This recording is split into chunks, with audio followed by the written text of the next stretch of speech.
Let's explore how to do a top-down modeling strategy using the quick slider design. And if you missed the previous video on the bottom-up strategy, please take a look at that. And that way that kind of gives a little context for what we're going to do here. So in my data panel, I went ahead and opened up here in Fusion. I've got a top-down and a bottom-up folder. I'm going to go ahead and look at the bottom-up folder. In the previous video, we can see that we've got each component has its own file, and then we have an assembly to bring all those parts together and put it together. In the top-down folder, we're going to see there's nothing here. And what we're going to do is go through the process of how to create a top-down strategy with the quick slider. So I'm going to go ahead and select the Save button. We'll call this Quick Slider Assembly and click Save. And for right now, this is going to be the only file that we're going to have here. So I'm going to close the data panel. And in order to get started on this, on the top of the browser, you're going to see the quick slider assembly is going to be there. And then what we're going to do is we're going to go into the Create panel and we're going to create a new component. And over here on the right side, we're going to go ahead and name this Base. And I'm just going to go ahead and select OK.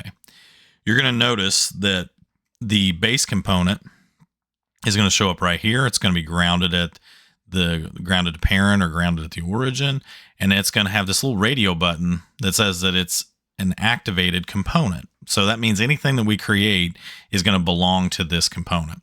So I'm going to go ahead and create a sketch. I'm going to choose this work plane. I'm going to do a center rectangle.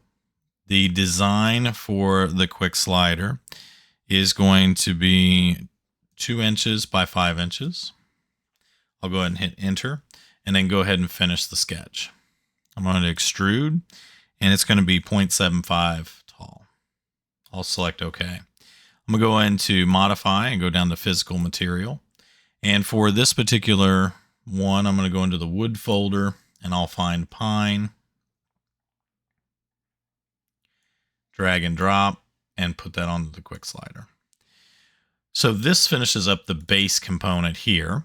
And what I'm going to do is now I'm ready to do another component. So I'm actually going to go ahead and go up here to the very top level. This is a very key step, and I want to activate the top level assembly. So I want to make sure that radio button right there is now at the very top. And I'm ready to create a new component. So I'm going to go to Create, and I want to create a new component.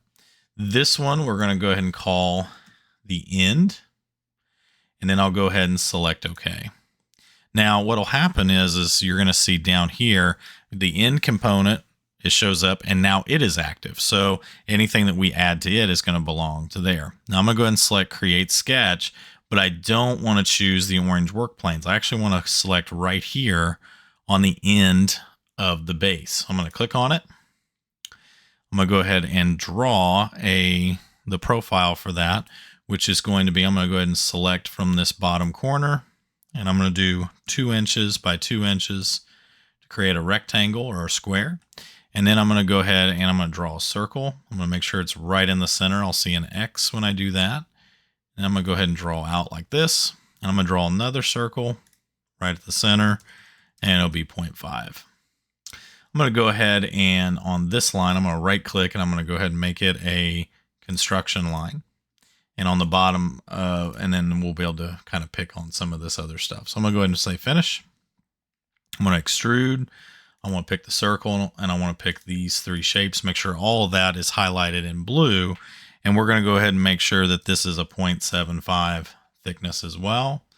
And I'm going to go ahead and say OK. And that's going to build that end component off of that. Okay. We go to Modify, go into Physical Material. Up here at the top, I can just grab the pine, drag and drop it on, and hit close. So now that I've got the end component all done, I'm actually going to go up to the top level assembly and activate it. There's going to be our first end component put onto this particular assembly. Go into Assemble, and I'm going to go into As Built Joint. I'll select the base. I'll select the end, make sure it's rigid. We can preview the motion, and I can select OK. Now, very similar to what we did in the previous video, I'm actually going to go up here to Modify, and I'm going to go to Move/Copy. And I want to make sure this says Components. I can actually pick this component here. I want to check Create a Copy. And And I'm going to drag this over. Again, this is going to be negative 5.75, just like how we did in the previous video. And I'm going to go ahead and select OK. Now we have two end components. Same scenario where I'm going to assemble, do an as-built joint, pick this side, pick the base, and then select OK. And now we're ready for another component. Again, verifying up here at the top level assembly is active. So I'm going to go ahead and go to Create, go to New Component. This one we'll call the rod. And I'll go ahead and select OK. Now what I'm going to do is I'm going to pick on Create Sketch. And I don't want to choose the orange work planes. I'm going to pick on the face of the end component here. And then what I'm going to actually do is I'm going to go up here to Create, go down to Project/Include, choose Project, and I'm going to select the circle. When it highlights, it's going to turn purple. I'll select OK, and I'm going to finish the sketch. So I'm going to use the geometry that's already there. I'm going to extrude, pick on the circle there, and I'm going to extrude back until it goes all the way, which if I move over, I can just go ahead and I can click on this face, or I could type in negative 6.5. Either one will work. I'll go ahead and select OK. I'm going to go into Modify, Physical Material. I'm going to go into Metal, and then find just some aluminum to put this on. So like aluminum 6061 would be fine. Okay. I'm going to go ahead and select Close, and then now what I'm going to do is go back up to the top level assembly, activate it. That way it all comes back to be working there. I'm going to choose now the as-built joint, select the rod, and I'm going to select one of the end components, make sure it's rigid, and select OK. Again, click and drag just to make sure that everything's staying where it is. Everything looks pretty good. All right, our last component we're going to add in here. Again, make sure that your top level is active before you do this next step. I'm going to click Create, and I'm going to select New Component. This one we'll call the slider block, and I'll go ahead and select OK. As far as choosing this one, I'm going to go ahead and select Create Sketch. Now, I'm going to actually pick on, I'm going to zoom out here a little bit, and I want to pick on this work plane right here that's right in the middle. Now, the next thing I'm going to do, very similar to what we did, is I'm going to go to Create, go to Project/Include, Project, choose the circle, select OK, and then I'm going to go up here to the center rectangle, pick on the center of the circle, and this is going to be a 1x1 square, and then I'm going to go ahead and finish the sketch.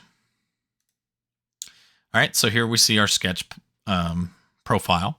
I'm going to go ahead and extrude. I want to pick around the circle. And over here in our menu, I'm going to choose from the direction. I want to choose symmetric.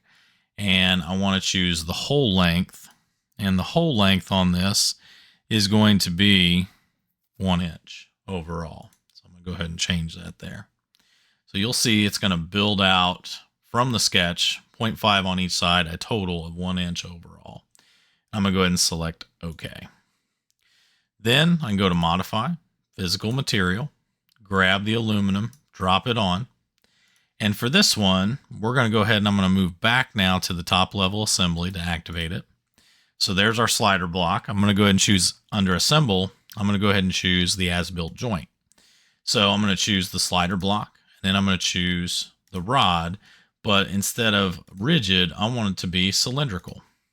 And the thing it's going to ask for is a snap point. So where do we want to pick on this? So you're going to see it looks like it's right on the corner of this. I'm going to put it on the rod. I'm going to hold Control or either the Command, and I'm going to put it right here in the center. It looks like I'm putting it right on the corner of the slider block. This is going to be now putting in that particular case. While I'm here, I can go ahead and select on the motion limits. On the sliding, I want to check minimum and maximum. And on the minimum, I want to go ahead and do a -2. And on the maximum, I want to do a +2. So you can see that it kind of previews the joint limits. If I hit play, there's the sliding motion to keep it in between the ends, just like how we did in the bottom-up strategy. But we're just doing this all right here in one menu. I'm going to go ahead and select OK. Now, when I take a look and if I click and drag, everything works perfectly, just like in the bottom-up. And again, if I open up the relationships folder in the joints, I can right click on cylindrical 4, say go to home position if I need to, and make any adjustments. All right, so a couple things just to kind of know. We know this is a top-down strategy because there are no chain links in our model browser. If I select save, you're also going to notice that if you look, the quick slider assembly is all in one file. So we created all these components referenced off of each other, and they're all saved in one file. So that looks a lot different than what it does with our bottom-up strategy. So, and anytime that I want to go to make a change, I just have to, like, say, if I want to edit something, let's say if I go into one of the end components, I can actually activate the end component, and notice how everything else grays out. And I can actually go in now, if I edit this sketch, let's say I want to make the rod size a little bigger. So let's say I want to go 0.75. If I finish that sketch, you're going to see that when I go back into the main assembly, you're going to see that the rod diameter, because we projected it, and same thing for the hole on the slider block, is going to get bigger, and it's going to change and be parametric. So they're all tied together, which is pretty cool. If I go back to that end and activate it, change that back, you're going to see it's going to go ahead and revert back to its original size that it was. So I'm going to go ahead and activate the top level again. There we go. So that's just one of the benefits of utilizing a top-down approach. We're referencing and building off of each other, and you could see some of the assembly even in some ways got a little easier, but in some ways it was also a little bit more complicated. So just knowing it's not necessarily which one is better, it's just different. So just letting you know about those different strategies.